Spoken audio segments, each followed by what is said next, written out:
नमस्कार मित्रांनो, पुन्हा एकदा स्वागत आहे एका नवीन व्लॉगमध्ये. आज आपण आलेलो आहोत महाबळेश्वरला आणि आज आपण या व्हिडिओमध्ये एका विलाचा रिव्ह्यू करणार आहोत. तर या व्हिडिओला शेवटपर्यंत बघा.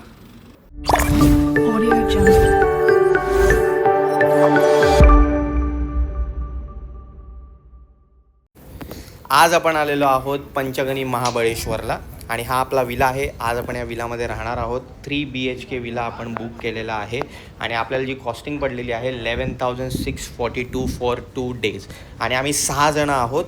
तर आधी आपण याचा परिसर बघूया आणि त्याच्यानंतर आपण त्याचे रूम्स बघूया कसे आहेत, स्वच्छता कशी आहे आणि फूड कसं आहे ते. तर पहिली सुरुवात करूया आपण या स्विमिंग पूलमधनं.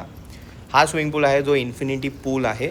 इकडनं तुम्हाला सहजपणे व्हॅली आणि लेक व्ह्यू एन्जॉय करायला मिळतं आणि महत्त्वाची गोष्ट म्हणजे ही जागा उंचावर असल्यामुळे व्ह्यू, थंड हवा आणि पीस ऑफ माइंड इकडे अनुभवायला मिळतं.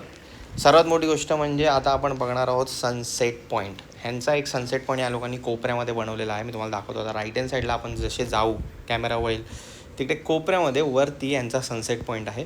इकडनं तुम्ही मस्तपैकी सनसेटला एन्जॉय करू शकता. संध्याकाळचे स्नॅक, चहा, गरम गरम चहा आल्याचा आणि हा सनसेट एक वेगळाच अनुभव आहे.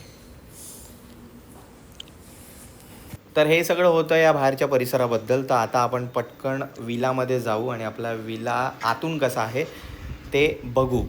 तर आपण विलाच्या आतमध्ये आलेलो आहोत. हा पहिला त्यांचा बेडरूम बघूया आपण. ह्या बेडरूममधनं तुम्हाला गार्डन व्ह्यू बघायला मिळतो. हे जे बाहेर तुम्हाला गार्डन दिसतं या लेफ्ट हँड साईडपासनं पूर्णपणे हे जे गार्डन आहे ते आपल्या विलाचं आहे, म्हणजे आपलं आहे. जर तुम्ही 3 BHK विला जेव्हा बुक करता तेव्हा गार्डन तुम्हाला दिलं जातं. हा आहे त्यांचा दुसरा बेडरूम, जिकडनं तुम्ही लेक व्ह्यू आणि व्हॅली व्ह्यू एन्जॉय करू शकता. आणि आता जे आपण 2 बेडरूम बघितले त्यांची खासियत अशी आहे की हे दोन्ही बेडरूम अवाढव्य आहेत आणि विथ गुड व्ह्यूज आहेत. जसं इकडनं व्हॅली आणि लेक व्ह्यू आहे, त्या बेडरूममधनं गार्डन व्ह्यू आहे. तर असाच अजून एक बेडरूम आहे, पण तो बेडरूम जो आहे तो आपण त्या बेडरूमला कॉम्पॅक्ट बेडरूम बोलू शकतो.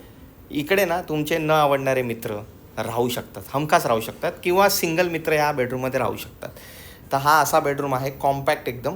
आणि ही जी आहे ही त्यांची बाल्कनी आहे, आपल्या विलाची बाल्कनी आहे. त्या बाल्कनीमध्ये तुम्ही सहजपणे मग 6-7 जणं, 9 जणं, 8 जणं एन्जॉय करू शकता विथ व्हॅली व्ह्यू आणि लेक व्ह्यू बरोबर. राहिली गोष्ट जेवणाची, तर जेवण खूप सुंदर मिळतं. फक्त तुम्हाला 1 ते 1.5 तास अगोदर यांना सांगावं लागतं तुम्हाला काय हवं आहे. त्याच्या हिशोबाने हे लोक सगळं जेवण फ्रेश बनवतात आणि टेस्ट खूप सुंदर आहे.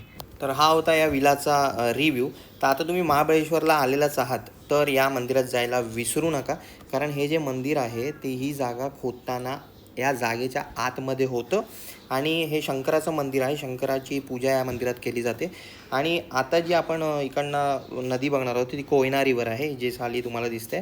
आणि असं म्हणतात की ह्याच्या वरती जे मंदिर आहे तिकडे 5 नद्यांचा उगम झालेला आहे. त्या नद्या आहेत कृष्णा, वेना, कोयना, सावित्री आणि गायत्री. त्या मंदिरात नक्की जायला पाहिजे तुम्हाला, असं मला तरी वाटतं. कारण महाबळेश्वर आलाच आहात तर असं एक वेगळं हिस्टॉरिकल गोष्ट बघायची मजाच वेगळी आहे. आणि हा व्हिडिओ तुम्हाला कसा वाटला हे नक्की कमेंटमध्ये कळवा. शेअर करा, लाईक करा आणि माझ्या चॅनलला सबस्क्राईब करा.